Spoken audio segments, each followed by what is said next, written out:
Welcome to episode 138 of Meet the Gimp. On April 1st, I published a video that shows a brand new feature in Photoshop. It is the content-aware filler. And the video showed that this algorithm can finish your homework, make a sandwich, clean up a room, and even put some beautiful women on your bed.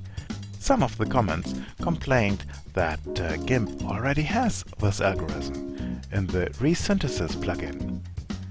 But it's not as good as this one. And of course, it was an April joke.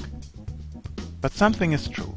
There's a lot of fanfare about this new content-aware fill system in Photoshop, and Gimp has had it for years. The same was true when we had this liquid resize algorithm, which was published first in Gimp and then came up later in Photoshop. And then, of course, it got all the publicity.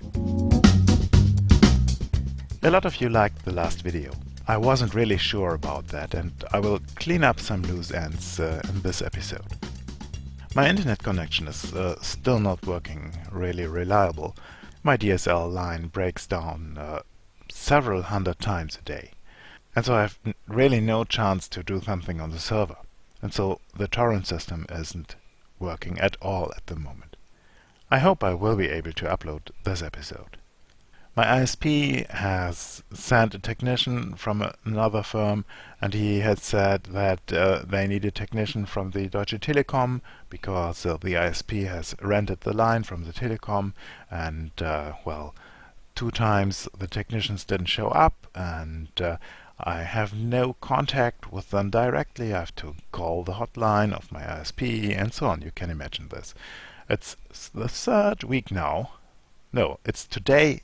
3 weeks ago, we're starting the 4th week of very bad service, and well, I am really angry about this. You should be too, because I have been kept away from making a video by this trouble. The loose ends.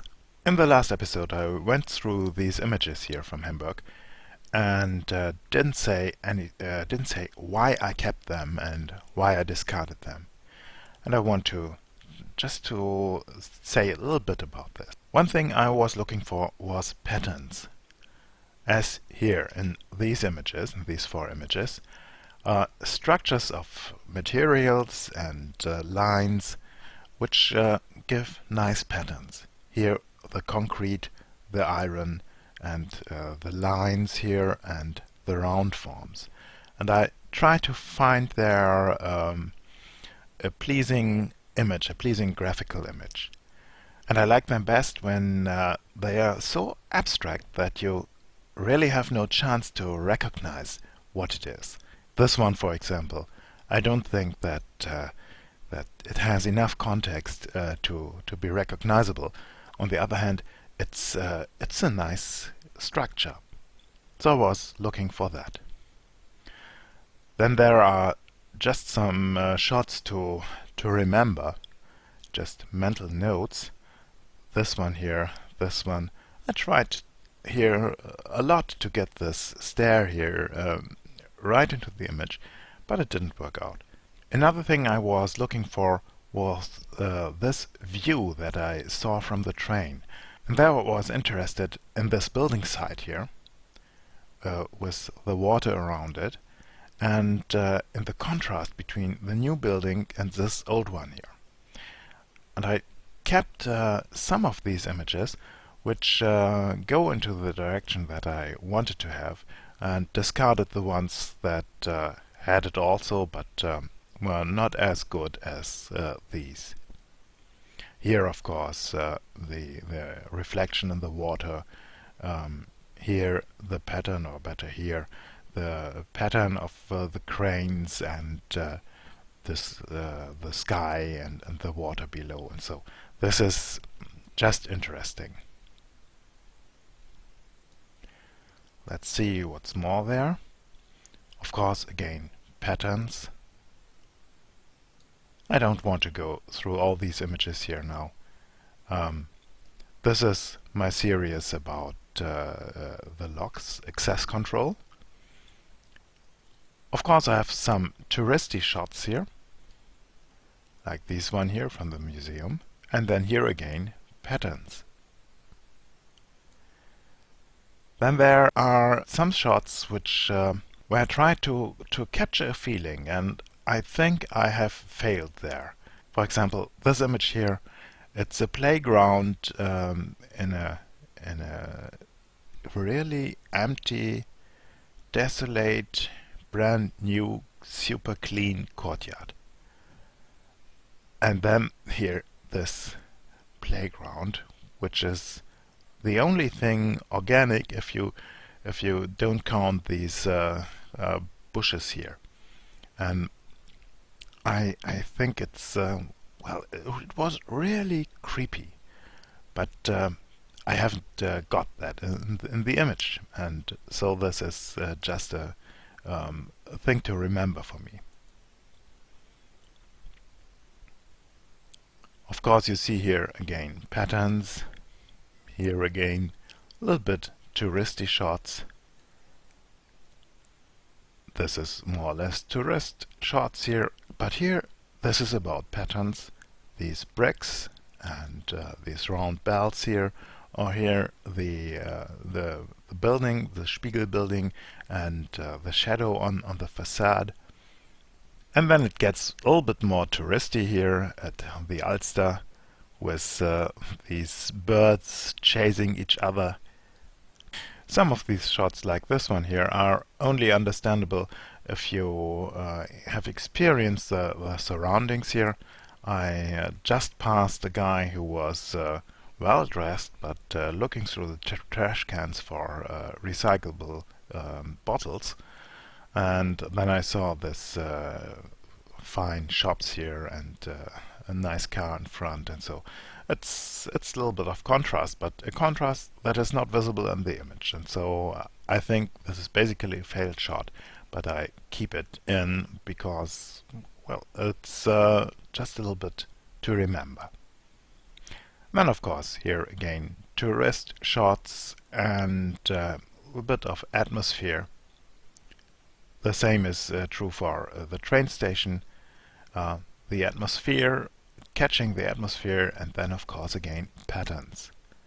And the image that I wanted to do today here, this one, is basically also about patterns. These lines going here and the colors running through the image. I won't tackle this image today. I'm not calm enough and not in the mood for doing a good job about this. I can only recommend to go through your images with a very fine comb. If you have shot in the old days with this strange stuff called film, then there were two types of shooters: film shooters and slide shooters. And digital photography is a lot like shooting with slides.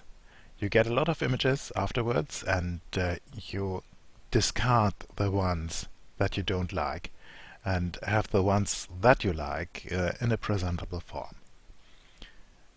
You won't need these images again if they are not good enough. And if you need them, if you are not really rigorous with your tagging system and so on, you won't find them anymore. I have a ton of old images which I will not look at again in any time. And there are some really good images between them, but I cannot find them. Well, I think the only solution is throw away what's not really good. By the way, working with negatives was nearly the same. You made a contact sheet, which looks basically like this here, and had all these little images, and then you went over the contact sheet with a red crayon and marked the ones to print, and only these got printed. And you forgot all the other images, and they were basically thrown away too, but they were in because the film is continuous and sitting in this paper envelopes. they were still there, but nobody looked at them again. And with this electronic system, well, just throw them away. You don't need them. And I think you have to work out some criteria for keeping the images and for making images. For what are you looking in an image? My images don't tell stories. I simply can do that only by chance. But other people can do this. So if you're such a type, just tell stories. Or, like me, look for patterns or structures, or make a documentary or something else, but choose a topic where you want to, or what you want to do with it. The last show had sound, and I caught some sounds, tried this for the first time at the location where I shot, and I used this little thing here, a Zoom H2 handy recorder. It's a little thing in the size of a razor or something like that, and it has 4 microphones, 2 on front and 2 on the back side, which have different angles of view or of hearing. Wide angle on the front and a narrow angle on the back, and so you can record the surroundings. It records in WAV format or MP3 format with 2 microphones or even 4 microphones, and has a really good quality. It records on SD cards and has an USB connector. You can use it as an external microphone for your computer, and it's really a very nice toy. Appealed fully to my gadget. I want to have that addiction when I saw it at Chris Marquardt. I bought this basically for the show, but up to now I have used it only in school. Now for the first time for doing something with photography. My lesson learned from the last time: just record longer. Take your time and make longer recordings. And then, of course, throw away. Oh, by the way, this thing records on SD cards, so it's compatible with all the camera gear and so on. This thing is not terribly expensive, but also not cheap. And there are other ways to record sound, and the quality hasn't to be that good. A lot of quality with sound is the recording condition. So, for example, if you have an old point and shoot that can do video and has not really terrible sound, just put that on the ground or on a beanbag and make a video. Discard the video, take the sound, and don't touch the camera, because a lot of the bad noises with video with small cameras is either your hand or clothes scraping along the camera, or the zoom motor and all this other stuff. Or look at your MP3 player or MP4 player. Perhaps it can record sound too. Mine does, and the quality isn't really bad. Editing was, of course, again done in Cinelerra, and I think I would use this tool also for a slideshow. Perhaps you remember the Cinelerra in Japan video. So let's have a look how this thing looked in, 25 seconds is a little bit the wrong direction. 27 minutes, this is more the thing. You see here on top 2 video tracks. This one with all the recorded videos, and here the stuff for the slides for the lower thirds. We're just in here of one of them. And if you want to know more about Cinelerra from someone who is just going into this and experience all the starting difficulties, then I can point you to a site made by Michelle. She has some videos online there, introduction videos to Cinelerra, edited with Cinelerra or with Cinecutie, with a different version of Cinelerra. And one thing I have learned from her is this here. You can just pull these borders into the field here, and then this slider moves you just around in this small segment here, and you have really fine control. And so you can work with much more control than I had up to now. Then I have here 4 different soundtracks. One for my voice, recorded with demo recorder. One for the music. These are my normal tracks. And then 2 for audio. This here for the train. One for the 2 podcast promos. And one here for the background sound. Let's zoom in a bit. And now when I press 3 you can see the lines, the control lines of the volume or opacity in Gimp. And you see here that I have blended in this here and then blended out for the podcast promo and then going up and going down again. And so I've mixed this. Of course I could have mixed this also in Audacity. I think I make such a multimedia slideshow in the near future about something. I have to think about what to take, and then I'll cover this a little bit more in detail. Let me finish with some comments to the comments. 2 people, Max and Bert, said that these 16-bit or big bit depth is just hype. And well, I disagreed. And by the way, this is not our Python bird.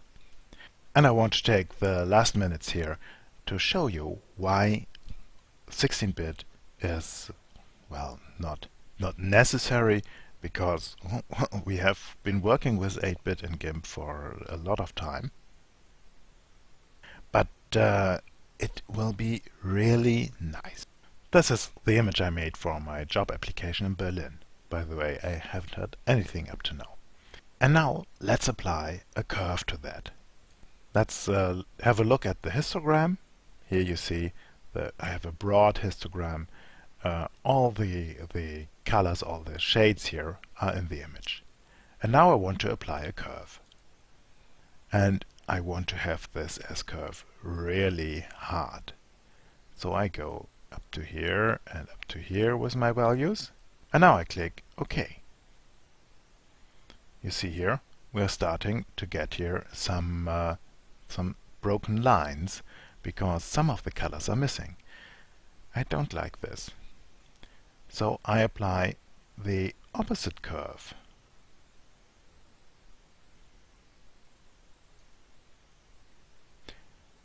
And in theory I should have the same image that I had, but I haven't. You see here banding. If I had done this with 16-bit, I would have perhaps have some of values lost here, but this is imperceptible. If I would have done this with floating point arithmetic, as the next Gimp will have with Giggle incorporated, then the result would be basically the same. Rounding errors a little bit, but we would have the same output. And so 16-bit or better high bit depth is an issue. It's an issue for working in between. You get in, if you work with JPEG, you get in 8-bit and you get out 8-bit, and this is enough. If you are lucky, your LCD shows you 8-bit. Most of the cheaper ones just forget about the lowest bits, and you don't see it if you haven't a really good monitor next to it. The problem is we need more than, let's say, about 100 of different color values in each of the 3 channels, and we lose them when we work with when we do this math in only 8-bit. And so the step to 16-bit isn't hype. You can work around it. If you have followed this podcast, you will have heard me a lot of times saying, don't do curves twice. Just undo it and then start from new. Well, it's necessary because we have 8-bit. And with high bit depth, or floating point better said, no problem at all. And so this is no hype at all. And with that, I say goodbye. Up to next week. And then I think with the image from the train station. Let's try this again here. It's fun.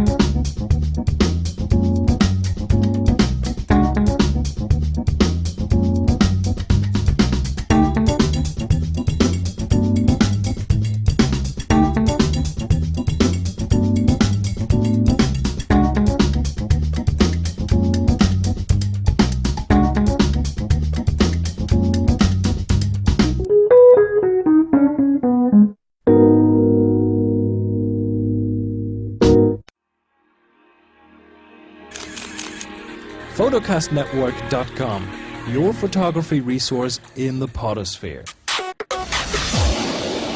Photocastnetwork.com